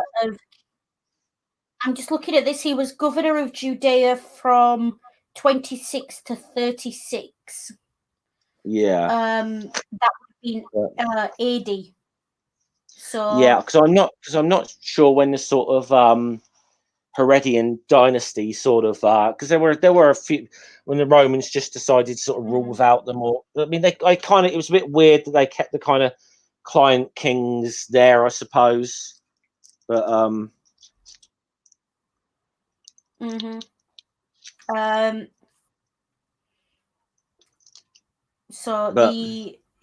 he's obviously a very famous character in biblical mythos. And I'm going to call it a mythos. Don't at me. We know very little about his early life before becoming governor. In fact, his name itself, his cognomen Pilatus, actually is quite possibly a it could be a reference to the Pilius. It could also be a cognomen he won for himself while serving in the Roman military, which would have been something he did, as it can also mean skilled with a javelin, the Pilium. So again, he's either a descendant of a freeman or he's a very good javelin thrower. Either way, this is not a man who is he doesn't have the oldest of family history. and he is the Ponti family were a Samnite family in the late Republic and early Empire. Mm. He was equestrian, and the. And by the way, Ring, you are right. Yes, he was. Yeah. Yeah. And I'll point something else out while here. I mean, we're getting a little bit into sort of biblical history here, which is not my area. I've got to be honest, but I think I think Pilate was somewhat sanitized as a character for that book. Definitely was, and it is worth pointing out his family were only ennobled in Roman times after one of his ancestors helped assassinate Julius Caesar. So he's very much new money, new blood, nouveau riche almost. He's not one of these patricians who can trace himself back to the Roman kingdom. This is not who he is. So upper middle class, I would say, would be a reasonable modern equivalent. Some kind of second generation to someone like, probably like if you had someone in modern day who was kind of second or third generation Kennedys, would be kind of where I would say on a socio-economic scale you'd put this guy. I like anyway. I like what's going on next here. That they set off into the desert on camels and said, "I love this. We're coming to the Dead Sea." And I said, I have to admit these mounts are rather bumpy, and so they're. And I love this. It makes me sick, Asterix. So I like it. I didn't mean that. It makes me sick to think of the racial discrimination practiced against Boers in this country. And Asterix, what? And now it begins. Just this entire next section of this book. You need a degree in the history of the Middle East to fully appreciate this, but it's still funny even if you. Before we get there, there's a nice little joke there. We come to the dead. Obelix focuses. I could do with a nice dip. Here goes, and boom, boom, boom. He's like, you can walk on water. He said, I was going to warn you, the Dead Sea is salt content 6 times higher than that than other seas in there. Basically, your body just floats on the top. Yeah. So, it's a... That's a fun little joke as well. So, yeah. And it says this desert is crazy. 30 days of this is going to be... Right, and this is where we get to some real fun bits here. The 30 days of this is going to be monotonous. So they're wandering off into the desert. Burning hot in the and freezing cold by night. Then we get to, and then suddenly out of nowhere, arrows. They take cover. Who is this? Who are you? We're Armorican Gauls. Oh, terribly sorry. We thought you were Acadians. We're Sumerians. We're at war with the Acadians.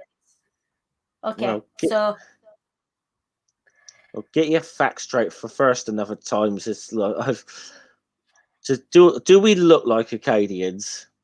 These Sumerians are crazy. Yeah. And then the next thing, more arrows. Who are you? We're Gauls. Oh, terribly sorry. I thought you were Hittites. Yeah, we Acadians headed off with the Hittites. We're at war with them. Don't drag us into it. Do we look like Hittites? And I thought things were going to be monotonous. These Acadians are crazy. And then more arrows. Who are you? We're Gauls. Oh, we're so sorry. We thought you were Assyrians. We Hittites are at war with the Assyrians. Do we look like Assyrians? These Hittites are crazy. Well, this is certainly a crowded part of the desert. And more arrows. More arrows. Right. Goals! We're goals. I know you're a cohort of Assyrians coming to Wolf. They're terribly sorry. Who did you think we were? Meads. Meads. And I ask you, do we look like Meads? These Assyrians are. Excuse me, we are Meads. We are lost in the desert. Could you possibly tell us the way out? Nothing easier. Just follow the arrows. Oh, fantastic! And then you get this bit as well. Just before we go back on this, you know, these Meads are Obelix. Stop it! You're getting down. They keep going over and over. Don't say they're crazy. And then Obelix, this Ghoul is crazy. Okay, that was a perfect. That was a brilliant. That was probably the best part of this joke. This whole book. That bit. You want to talk about factionalism and rivalries within that part of the world. This is just fantastic. You know, all trying to kill each other and like not looking to see who they're aiming at, and it's perfect. And then you've got the one little group in the middle who just please show us the way out. So you know, follow the arrows. Now they were told. This is quite funny as well because they were told to head east, which means if you follow the arrows from where they are, you are heading west. And how far do I want to go with this observation? If you head far enough west in that particular area of the world, you hit the West Bank, and I'm going to stop there. Enough said. I think you're. Enough said. I will say, and I know there was some little jokes there.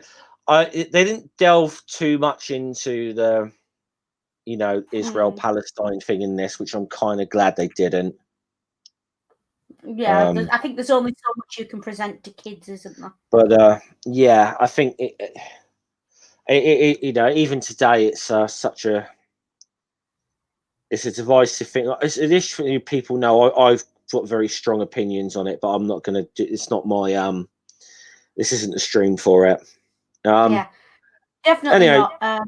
As Ring puts it, the region is permanently complete powder keg. Geography. No, it's not because of geography, Ring. It's because some idiot drew the lines on a map without actually looking at the ground first. You know, the Middle East and Africa, the only two areas on the planet with straight lines for borders. Yeah, almost as if they've been purposely divided up that way. Yeah. So, now, it turns out now they're out of water as well. Now in the desert, it's one of the arrows has gone through the skin that was holding the water. So they're like, "What are we going to do now?" All of a sudden, Dogmatix is sniffing something out and starts digging. So he wonders, maybe he's discovered a spring. And why not? Dogmatix can find anything. You only have to ask him. He keeps going down, down, down, and down, and then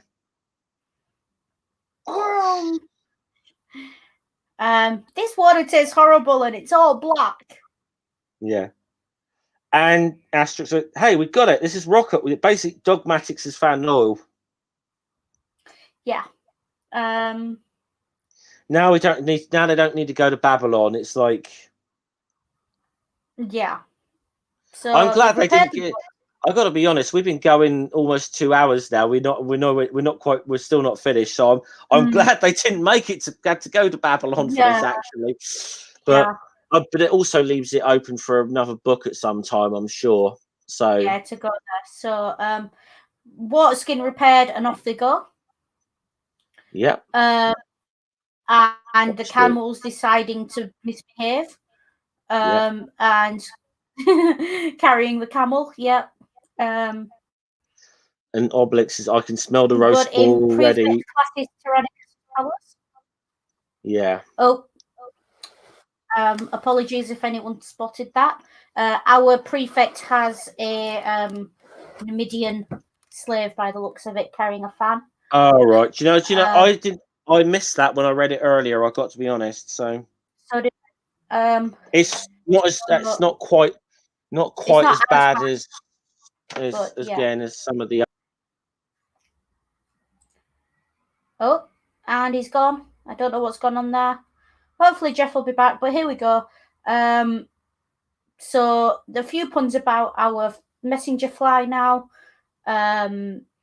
You know, your winged words, your messenger did very well. From Rome to Tyre so fast. Yes, kicked really. Me out of the stream there. So.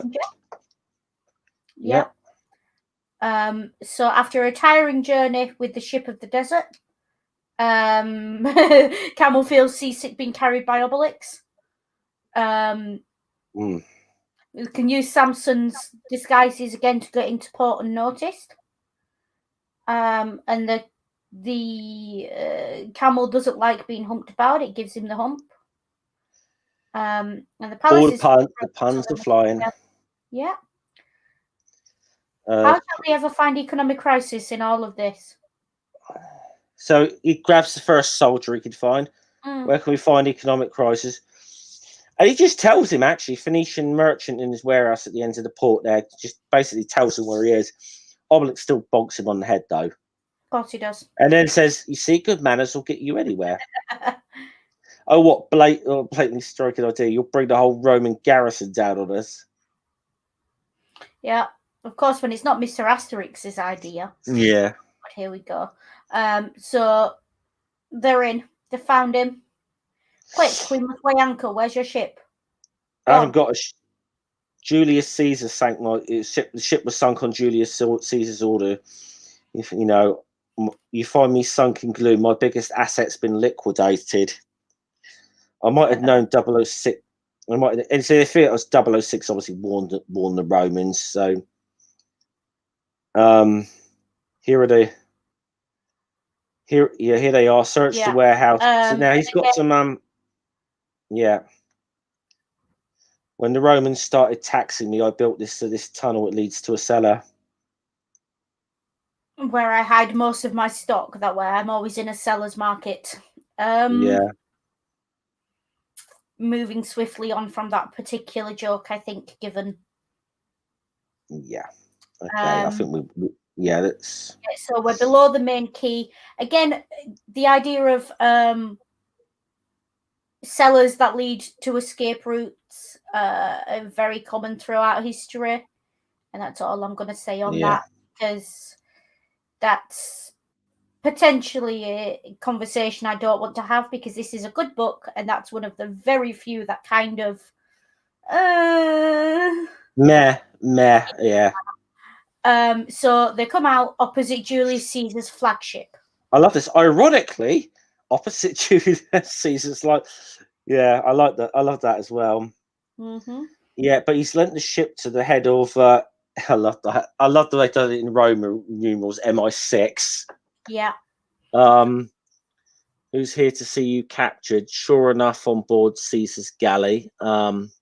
Caesar is getting impatient. We have to dispose of them, but they've been spotted in Hebrew disguise.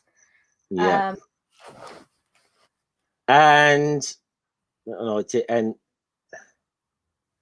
so I love this. Is your crew still around? He said, I love this. Yes, but they're not a package tourist now.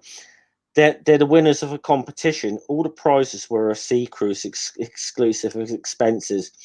I'm their competition organizer. Yeah. He's got a good way. He's got loads of good ways of scabbing people into being his galley slaves, isn't he? Yeah. Yeah. So we've got at nightfall.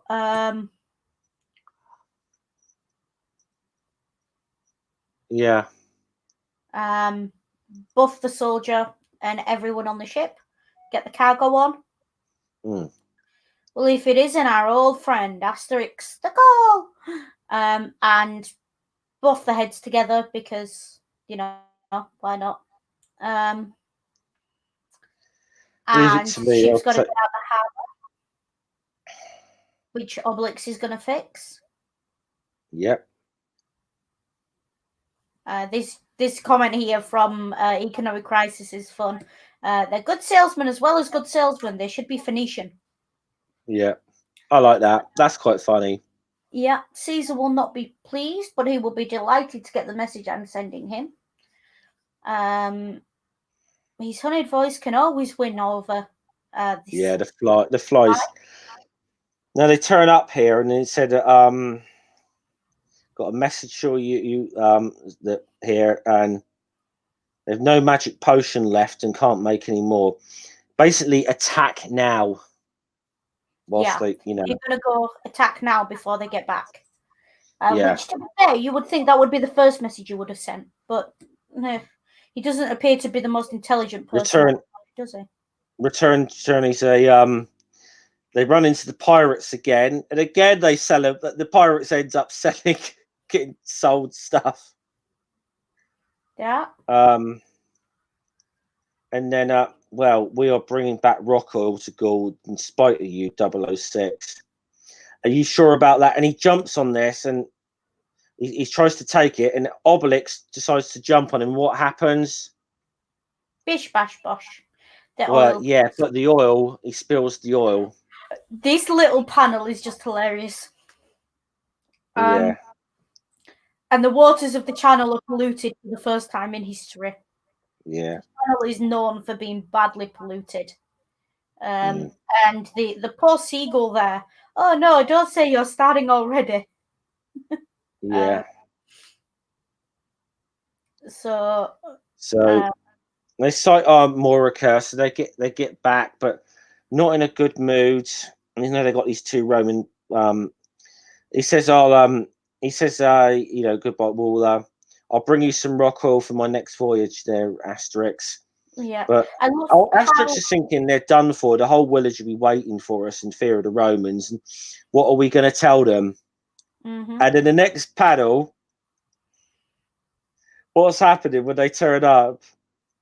The Romans have attacked. Fight. They're winning. And the Romans are getting absolutely bashed again.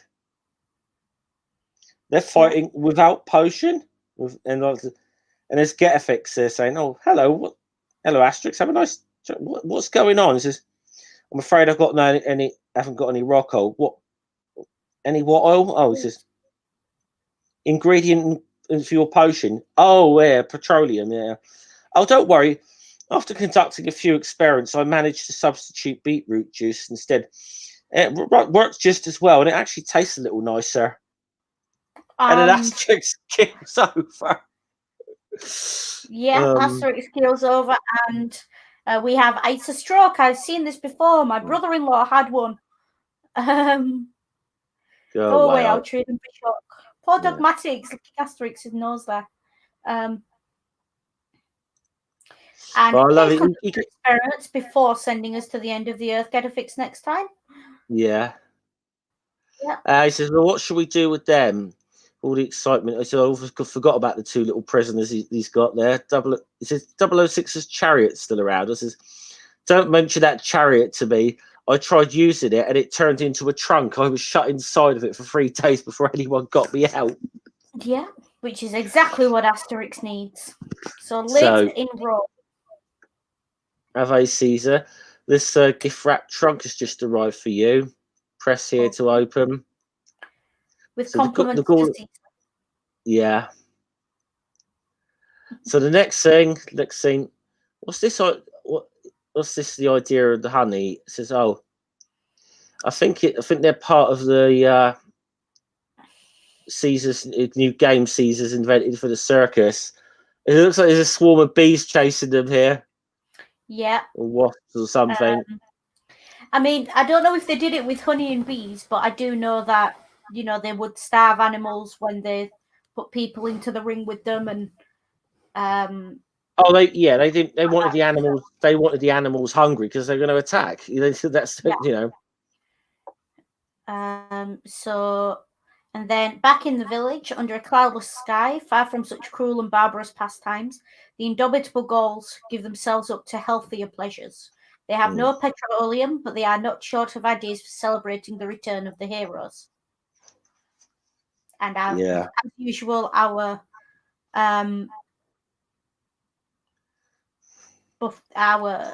meal at the end there. Obelix is asking about stuffed boar. And it all began someone telling the story here, Asterix telling the story. Yeah. And I do like this with the balls here. The holidays are over. Yeah, they realised because that's, remember how this book all started. That was really good. That's a really good little thing to note to end on. I thought. This was a good one. I enjoyed this. Yeah. It's worth a giggle. There's the odd speed bump, but this is one of the less problematic ones. Yeah, I absolutely think this was definitely. I was a bit fearful of what could possibly happen in this one, but it turned out quite well. Yeah, I mean, when I heard, oh, they're going to the Middle East looking for oil, I just thought, oh. But no, actually, it's fun. It's got just enough politics to keep the adults amused, just enough slapstick to keep the kids amused, and I think this is one of those where, like the earlier ones, the digs had at particular ethnic groups, in this case Hebrews, are actually meant in fun and they're not malicious. It's got that air about it. Now, I'm not Jewish, so that's only my opinion.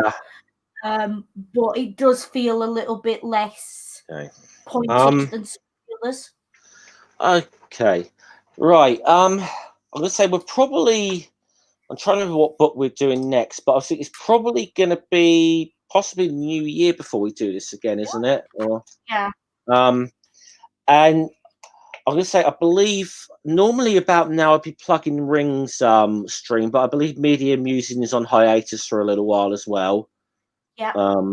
So what we may do, I may set up another stream for about in maybe half an hour's time or something, if anyone, and just have an open stream.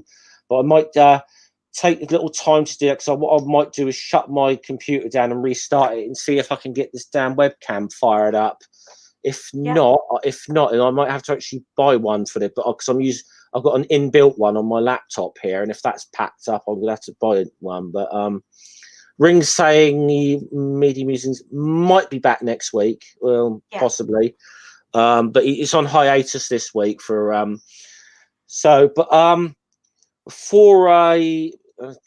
before we do wrap up, I'll plug a couple of things now.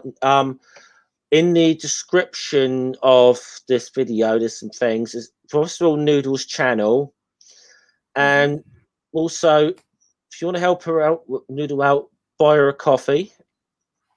That is there. I will say, I'm sure Ring won't mind me saying, the reason Media Musings is off this week is because we've hit a bit of a financial pothole. And Ring is pulling overtime this week. So that was why no Media Musings. So if you can help, please don't give anything you can't spare. But if you can spare anything, however slight, Ring's got a Teespring, Ring's got a Patreon, I've got Ko-fi, I've got Redbubble. We would appreciate, any and all support. But we do also understand it's the holidays and people are short on cash as well. If I'll say this: if I don't have the unexpected expense of having to buy a webcam in the next few days, I'll try and send a couple of quid your way. Appreciate that. If I can, but like I said, it looks like I might possibly have an unexpected expense here as well. So, Speaking of things, I'll plug something as well. It's also in the description. I now have a Patreon. If people have see that I've had the banner going. Ring has actually said his Patreon is on hiatus as well until he gets back to streaming, which fair enough. But speaking of Patreon, you see it going on the screen. I have one. It's in the description. And thanks to, I do have my first patron, Gary Priestley. Thanks very much to him.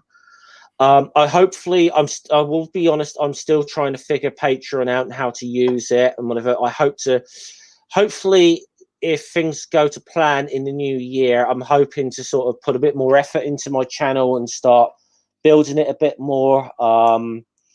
You know, this is what we hope. I mean, our best laid plans and whatever. I said this last year, and but I'm hoping to sort of try building my channel a bit, and you know, trying to do a little bit more with it. So we'll see what happens. But what I want to get back into doing some interviews and stuff again, like because I enjoyed doing. I did a few of them that I enjoyed. I've got one or two people who have agreed to come on. I'm going to have to sort of set up dates with them though in the new year. There's definitely another guy I'm planning on reaching out to, but I don't, because we'll see what happens. But with that, I think I'm going to draw this stream to a close. And just watch out for that. Someone maybe in the next half hour to 45 minutes or so. I'm going to set up just an open stream if anyone wants to join. But I'm going to have to sort of. I'm going to give everyone a chance to grab a cup of tea or whatever. I'm going to have to shut this thing down and try and fire up my webcam and see if I can get that working. So, do you want to sign us off, Izzy? Yeah. Happy holidays to everyone. If we don't see or hear from you before the new year, prosperous new year to you as well. And as always, from me, take care, be good. And if you can't be good, be careful. Thanks very much. See you later.